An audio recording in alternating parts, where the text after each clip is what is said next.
That's what we have to say, because you're a professional. All right, so the eye, think of rectus, because the rectus is a major muscle that's going to move the eye. We have the superior rectus, which is where you expect it, right, on the superior position. We have the inferior rectus. We have the lateral, it's on the lateral side, and we have the medial, because this is the nose, so the medial rectus right there. So just think rectus, and you got four muscles to choose from. Superior, inferior, lateral, medial. Rectus is straight line, correct? Yes, Okay. thank you. Well done. We also have an oblique muscle that's kind of hard to see, but the oblique down here is a muscle that's going to turn the eye. So we have a inferior, and the superior oblique doesn't show up on this model, but you would expect it to be right in here. But you can see down there inferior oblique to turn the eye. We also have a levator palpebrae. Okay, so here's the superior rectus here, and on top of it is that muscle that's going to come around and lift the eyelid. We saw this on the cadaver. Levator because it lifts, palpebrae superioris, right there on top of the rectus superior. Okay, that's the eye. For the face, I'm going to use two models because this one shows the muscles of the zygomaticus. You have coming down here, think of the zygomatic bone, you have the zygomaticus minor, zygomaticus major, coming in just like that. Below the zygomaticus major is this muscle, the risorius, that's going to pull on the mouth. So risorius here. So zygomaticus minor, major, risorius here. In front, or superior to the zygomaticus minor, is this levator muscle. And there's different levators. This one is going to lift the lips. The technical word for lips is labii. So levator, labii superioris. So it's in the superior position, pulls up on the lips, it kind of exposes the teeth.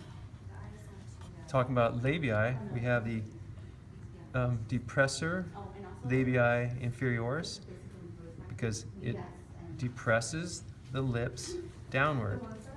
So depressor labii inferioris, levator labii superioris. Okay, so see, these have opposing actions. That way it's kind of easy to remember. There's the mentalis, which is about where the mental foramen is. Angle of the mouth, think of mouth meaning oris. So depressor anguli oris.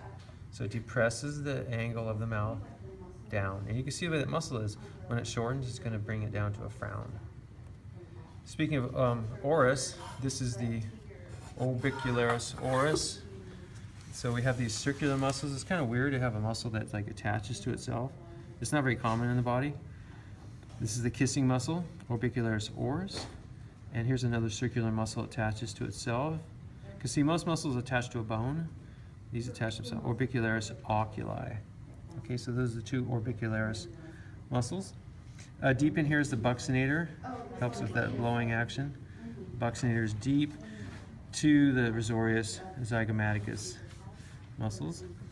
Here, the muscle, as you would expect, this is a nasal bone, so it must be the nasal nasalis coming across. There's the levator labii superioris, the same one I covered on the eye.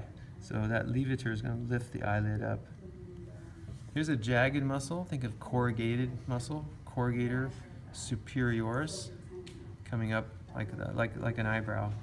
Supercilii, excuse me, corrugator supercilii, coming up like that. Masseter is that huge chewing muscle. Think of mastication or chewing food. Masseter on both sides. While we're on the side, there's the temporalis, right where you expect it to be, where the temporal bone is.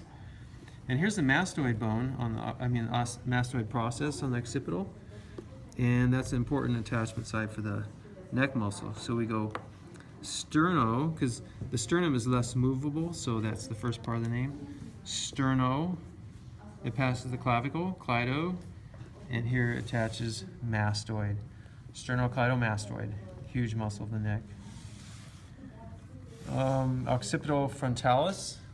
here, aponeurosis, where it becomes cartilaginous.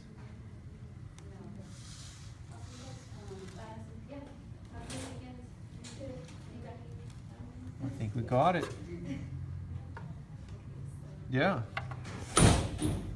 Okay, which one of these guys would you